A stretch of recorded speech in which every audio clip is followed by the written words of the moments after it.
आहाना प्रकाशन के YouTube channel में आप सभी को स्वागत है। विषय है जीव विज्ञान, अध्याय नंबर 1, पुष्पिपात्म में लिंगी प्रजनन। इसका टॉपिक है बी, जिसमें निषेचन पूर्व संरचनाएं एवं घटनाएं, जिसमें हम पोमंग के बारे में डिस्कस करेंगे, पोमंग एंड्रीशियम के बारे में। और पोमंग में जो सब टॉपिक है वो है पुंकेसर, लघु बीजाणुधानी, लघु बीजाणु जनन तथा परागकण। प्रश्न को सोल्व करने से पहले इन टॉपिक को, सब टॉपिक को समझ लेते हैं कि ये हैं क्या। जैसे कि पुंकेसर, तो आपको पुष्प का ये तीसरा चक्र जो है, पहला चक्र है बाह्य दल, दूसरा है दल, तीसरा है पोमंग और चौथा है जायांग। ठीक है, तो पोमंग के ये चार यहाँ पर पुंकेसर दिख रहे हैं, पुंकेसर। ठीक है ना, ये तीसरा चक्र है पुंकेसर। तो पुंकेसर हो गया, जिसमें परागकोश और पोतंतु या डंठल होते हैं। फिर शब्द है यहाँ पर लघु बीजाणुधानी। तो ये जो पुंकेसर के दो भाग है, परागकोश और डंठल, इस परागकोश के अंदर होते हैं लघु बीजाणुधानी। अब इस लघु बीजाणुधानी में होता है लघु बीजाणु जनन, जैसे माइक्रोस्पोर, सूक्ष्म बीजाणु बनते हैं, लघु बीजाणु जनन। अब लघु बीजाणु जनन हो जाएगा, सूक्ष्म बीजाणु बन जाएंगे। तो जो सूक्ष्म बीजाणु है ये परागकण में परिवर्तित हो जाएगा, रूपांतरित हो जाएगा, ये परागकण। अब हर एक सब टॉपिक से जो प्रश्न आए हैं उसको हम सोल्व करते हैं। तो पहला हमारा सब टॉपिक जो है वो है पुंकेसर, पिनिस्टी एंड जीनोम टेस्टी 2016 के सेकंड स्लॉट में सवाल पूछा था। ऐसी अवस्था जिसमें फिलामेंट अर्थात तंतु, एंथर अर्थात परागकोश अपनी पूरी लंबाई तक जोड़े रहते हैं। फिलामेंट और एंथर अर्थात तंतु और परागकोश पूरी लंबाई तक जोड़े रहते हैं, उससे कहते हैं। सॉल्व करने से पहले हम इसके प्रकार देख लेते हैं। पुंकेसर के प्रकार 6 प्रकार दिया है, बहुपतित्व, मोनोडेल्फस, डायडेल्फस, पॉलीडेल्फस, सिनजेनेसिस, सिनेंड्रस। ठीक है ना, और एक डायग्राम भी देख लेते हैं यहाँ पे, इससे काफी इजीली सब टॉपिक क्लियर हो जाएगा। यहाँ पे लिखा है मोनो एडल्फस। एडल्फस का मतलब समझ लीजिए कि बंडल, ये एक बंडल है, इसमें ढेर सारे पुंकेसर लगे हैं, इसे कह रहे हैं मोनो एडल्फस। अब यहाँ पर आप देखो 2 बंडल हैं, डायडल्फस। यहाँ 2 से ज्यादा बंडल है तो पोली एडल्फस। तो 3 प्रकार हो गए। सिनजेनेसिस में जो परागकोश से पूरा जुड़ा हुआ है, लेकिन जो डंठल है वो जुड़े नहीं है। और सिनेंड्रस में परागकोश भी जुड़ा हुआ है और डंठल है तंतु भी जुड़े हुए हैं। तो सिनेंड्रस, यही आपका आंसर है। क्योंकि सवाल देखिए क्या बोल रहा है कि ऐसी अवस्था जिसमें फिलामेंट या तंतु, एंथर अर्थात परागकोश अपनी पूरी लंबाई तक जुड़े रहते हैं। तो सिनेंड्रस, गायनेंड्रस, प्रोटेंड्रस, सिनजेनेसिस। तो इसमें आंसर आपका क्या जाएगा, सिनेंड्रस। ये आपके आंसर हो गए। इसके अलावा गायनेंड्रस का मतलब क्या होता है, पुंकेसर स्थिर केसर से जुड़े हो। अगर पुंकेसर स्थिर केसर से जुड़ा रहता है तो उसे कहते हैं गायनेंड्रस। और प्रोटेंड्रस का मतलब क्या होता है, पुंकेसर स्थिर केसर से पहले परिपक्व होता है तो उसे कहते हैं प्रोटेंड्रस। सिनजेनेसिस अभी हमने पढ़े थे, केवल परागकोश जुड़े रहते हैं, तंतु अलग रहते हैं। तो ये चारों ऑप्शन पर भी डिस्कस कर लिए और इसका आंसर भी देख लिए। और ये जो पोमंग होते हैं या पुंकेसर होते हैं उनके प्रकार पर भी हमने डिस्कस कर लिया है। अब दूसरा सब टॉपिक है लघु बीजाणुधानी की संरचना।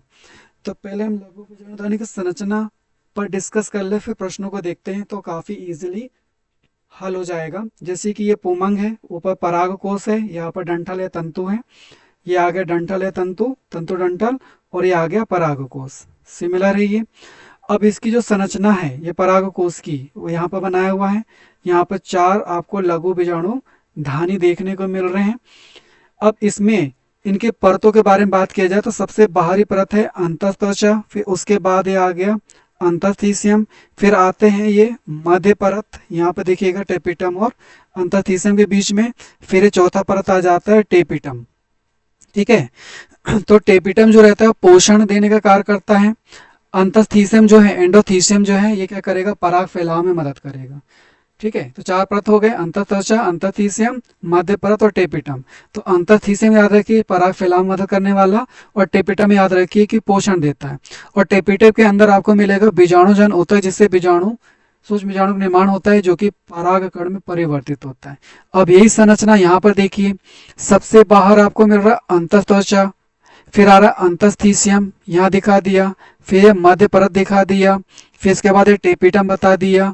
अब इसके बाद ये आ जाएगा लघु बीजाणु मात्र कोशिका, जो कि बीजाणु जन ऊतक का भाग है, उससे बन रहा है। ठीक है ना।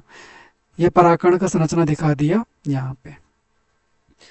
हमने लघु बीजाणुधानी संरचना देख लिया। अब जो सवाल देखेंगे तो काफी इजीली आपको समझ में आना शुरू हो जाएगा। डायग्राम ध्यान में रखिएगा। पीएनएसटी 2020 के 30 स्लॉट में क्वेश्चन पूछा है, माइक्रोस्पोरेंजिया की कौन सी परत पराग फैलाव में मदद करती है? तो आंसर क्या जाएगा आपका एंडोथीशियम। जस्ट अभी डायग्राम से देखे हमने, ठीक है, तो आ जाएगा एंडोथीशियम। टेपिटम का काम क्या था? पोषण देना। जो रोगाणु क्षेत्र या जर्म पोर है वहां से पराग नलिका का निर्माण होगा, जो कि हम आगे पढ़ेंगे। नेक्स्ट क्वेश्चन देखते हैं हम। 2021 का पेपर आया था 2022 में, 21 अक्टूबर 2022 का सेकंड स्लॉट। टेपिटम पोषक कोशिकाओं की एक विशेष परत है जो पाई जाती है। तो टेपिटम कहाँ पाया जाएगा? वर्तिकाग्र नहीं पाया जाएगा, क्योंकि ये जायांग से संबंधित है। संवाहक तार में भी नहीं पाया जाएगा। जाइलम फ्लोएम इसमें भी नहीं पाया जाएगा। पुष्पासन में इसमें भी नहीं पाया जाएगा। पराग कोश में हमने देखे थे, पराग कोश की के अंदर तीसरी परत क्या थी? टेपिटम थी। नेक्स्ट सवाल पूछ रहा है पीएनएसटी 2020 के पहले स्लॉट में, खालिस्तान के माध्यम से पराग मात्र कोशिका से लघु बीजाणु के निर्माण की प्रक्रिया को लघु बीजाणु जनन कहा जाता है। तो यहाँ विभाजन के प्रकार हैं, और सूत्र विभाजन, सूत्री विभाजन, द्विखंडन या संयुग्मन। तो यहाँ पर अर्धसूत्री विभाजन होगा, क्योंकि यहाँ पर युग्मक का निर्माण हो रहा है। नेक्स्ट है पीएनएसटी 2020 के पहले स्लॉट में क्वेश्चन पूछ रहा है, लघु बीजाणु एक दूसरे से अलग हो जाते हैं और खालिस्तान में विकसित होते हैं, जो नर युग्मोद्भिद का प्रतिनिधित्व करता है। और नर युग्मोद्भिद का प्रतिनिधित्व करता है परागकण। ठीक है, तो लघु बीजाणु से परागकण अलग हो जाते हैं। ठीक है, अंडा बीजांड और अपरा ये तीनों जयांग के भाग है, और ये परागकण जो है नर का भाग है। नेक्स्ट है, उत्तक को लघु बीजाणु चतुष्क निर्मित करने के लिए औषधि विभाजन से गुजरता है, खालिस्तान होता है। तो वो कौन सा ऊतक है जहां पर लघु बीजाणु का निर्माण हो रहा है? अंतःथीशियम, अधिथीशियम, टेपिटम या बीजाणुजन ऊतक। तो हमने बात किया था, पढ़े थे हमने कि जो बीजाणुजन ऊतक है पराग मात्र कोशिका का निर्माण करती है। पराग मात्र कोशिका सूक्ष्म बीजाणु बनते हैं, जो कि परागकणों में परिवर्तित होते हैं। तो आपका आंसर क्या जाएगा? बीजाणुजन ऊतक। नेक्स्ट सवाल है 2020 का 4, पीएनएसटी 2020 के फोर्थ स्लॉट में, निम्नलिखित में से लघु बीजाणु चतुष्क के प्रकार की पहचान करें। तो चतुष्क के प्रकार देखते कितने प्रकार के होते हैं चतुष्क। तो यहाँ पर 5 प्रकार दिया हुआ है। एक है चतुष्फलकी, पहले संरचना देखें, 1 2 3, इसके पीछे चौथा रहेगा तो क्या कहलाएगा? टेट्राहेड्रल। टेट्राहेड्रल समचतुष्फलकी में 1 2 3, चौथा इसके पीछे है। जैसे कि समचतुष्फलक की ज्यामिति होती है मीथेन में, ये सामने के हैं और ये पीछे है। तो 1 2 3, ये पीछे वाला 4, तो 1 2 3, ये 4 हो गए। फिर लिखा समद्विपार्श्विक आइसोबायलेटर, तो आप देख लो ये आ गए। फिर क्रॉसित, ये 2 इधर आ गए, एक इधर और एक पीछे, पीछे की तरफ एक है, तो क्या हो जाएगा? क्रोशित हो जाएगा। फिर टी आकार, यहाँ देखो ये टी आकार है। और लीनियर, रेखिक, ये रेखिक आ गया। अब जो आपको ऑप्शन दिया हुआ है उसमें टी आकार भी है, रेखिक भी है, क्रोशित है। तो आंसर क्या जाएगा? उपरोक्त सभी। नेक्स्ट सवाल लघु बीजाणु जनन में 5वां सवाल है, एक बीजपत्री में नर युग्मोद्भिद खालिस्तान होता है, टेट्राद, न्यूसेलस, मेगास्पर, सूक्ष्म बीजाणु। तो जो नर युग्मोद्भिद रहेगा सूक्ष्म बीजाणु, जो कि आगे चल करके पराग कण का निर्माण करता है। ठीक है, फिर नेक्स्ट है युग्मक जनन का सही विकास क्रम कौन सा होता है? तो जैसे हमने देखे टेपिटम के अंदर होता है बीजाणु जन ऊतक, बीजाणु जन ऊतक से सूक्ष्म बीजाणु मात्र कोशिका पीएमसी, पोलन मदर से पराग मात्र कोशिका बनती है, जो कि सूक्ष्म बीजाणु बनाएगी, जो कि परागकण में परिवर्तित हो जाती है। तो सीक्वेंस रहेगा। तो बीजाणु जन ऊतक ये आ गया, फिर सूक्ष्म बीजाणु मात्र कोशिका ये आ गया, फिर सूक्ष्म बीजाणु आ गया, और फिर परागकण आ गया। तो आपका आंसर क्या रहेगा? ए वाला। नेक्स्ट है 2019 का एक पीएनएसटी एंड जीनोम टेस्ट 2019 के फर्स्ट लॉट में क्वेश्चन पूछा, निम्नलिखित, ये परागकण वाला टॉपिक आ गया, परागकण सब टॉपिक परागकण आ गए। पहला क्वेश्चन है, निम्नलिखित में से कौन सा 2 कोशिकीय परागकण का हिस्सा नहीं है। दो कोशिकी के मतलब जो परागकण रहता है इसमें कायिक कोशिका और ये जनन कोशिका, ये परागकण है, ये सबसे बाहर एक्साइन या बाह्य चोल है, फिर अंतःचोल आ जाएगा, फिर ये कायिक कोशिका जनन कोशिका। ऑप्शन देखो, बाह्य चोल और एक्साइन। सवाल बोला है कि हिस्सा नहीं है, दो कोशिकीय परागकण का हिस्सा नहीं है, ये दो कोशिकीय परागकण है, तो यहाँ बायचोल या एक्साइन दिख रहा है आपको। उत्पादक केंद्र है जेनेरेटिव न्यूक्लियस, मतलब प्रजनन कोशिका जनन कोशिका, ये भी आपको दिख रहा है, ये भी है। नर युग्मक जो जननी कोशिका है जब पराग नलिका बनती तब बनता है, अभी नहीं बनेगा। काई केंद्र की बात किया जाए तो काई केंद्र दिख रहा है, तो आपका आंसर क्या है, सी वाला। हिस्सा नहीं है तो क्या है, नर युग्मक दो कोशिकीय परागकण का हिस्सा नहीं होता है, क्योंकि इसका निर्माण दो कोशिकीय अवस्था में नहीं होती है। त्रिकोशिकीय पूछेगा तो उसमें आ जाएगा। फिर है पिनिस्टी 2020 का फोर्थ लॉट में क्वेश्चन पूछा, एक कोशिका जो परागकण में सघन कोशिका द्रव और एक केंद्र के साथ धुरी आकार की होती है किस रूप में जानी जाती है? तो जनन कोशिका, नली कोशिका, वानस्पतिक या कायिक कोशिका, लघु बीजाणु कोशिका। तो आंसर आ जाएगा जनन कोशिका। परागकण में सघन कोशिका द्रव और एक केंद्र के साथ धुरी आकार की कोशिका को जनन कोशिका के रूप में जाना जाता है। ये कोशिका परागकण के अंदर पाई जाती है और पराग नलिका के विकास में महत्वपूर्ण भूमिका निभाती है। नेक्स्ट सवाल देखते हैं, 20 अक्टूबर 2022 का सेकंड स्लॉट जो 2021 के पेपर है, निम्नलिखित में से कौन सा कथन सही है? परागकण के बारे में कौन सही है? परागकण का बाहरी कठोर अंतःचोल, ये गलत है। टेपिटम विकसित हो रहे परागकण को पोषण देती है, टेपिटम पोषण, ये सही है। एंडोथीसियम लघु बीजाणु उत्पन्न करती है, गलत है। बीजाणु जनऊतक लघु बीजाणु निर्माण करता है, ये गलत हो गया।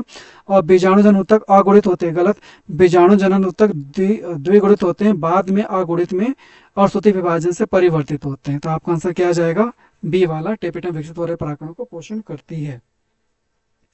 नेक्स्ट है 9 जुलाई 2023 जो कि 2022 के पेपर था, उसका फर्स्ट लॉट। द्विबीजपत्री पात्र में सबसे समान प्रकार के परागकण होते हैं, मोनोकल्पेट, मोनोपोरेट, ट्राइकोल्पेट या ट्राइपोरेट। तो इसका आंसर है ट्राइकोल्पेट। तो आपको दिख रहा है ये 1 2 3, ये ट्राइकोल्पेट कहलाता है।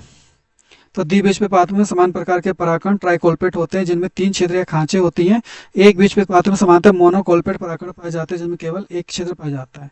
तो मोनोकोट हो गया है, ये द्विकोट हो गया, या द्विबीजपत्री हो गया। नेक्स्ट है 12 सितंबर 2024 का पहला स्लॉट का क्वेश्चन, स्पोरोपोलिन कार्बनिक पदार्थ में मौजूद है। स्पोरोपोलिन कार्बनिक पदार्थ में मौजूद होता है। तो स्पोरोपोलिन कहाँ मौजूद होगा? स्टिग्मा, एक्साइन, इंटाइन, सेली। सेली मतलब ये आ रहा है वर्तिका, इंटाइन अंतःचोल, एक्साइन बाह्य चोल। तो परागकण के बाह्य चोल में स्पोरोपोलिन पाया जाता है, तो बी वाला इसका आंसर हो जाएगा। नेक्स्ट है 25 जून 2025 सेकंड स्लॉट में क्वेश्चन पूछा, निम्नलिखित में से कौन सा एक पुष्प के पुमंग द्वारा निर्मित होता है? पुमंग द्वारा क्या निर्मित होगा? अंडा, ये जायांग है, परागकण। तो ये आपका आंसर रहेगा परागकण। बीजाणु, बीजाणु तो चला जाएगा उधर जायांग वाले भाग में। इस तरह से हमने जो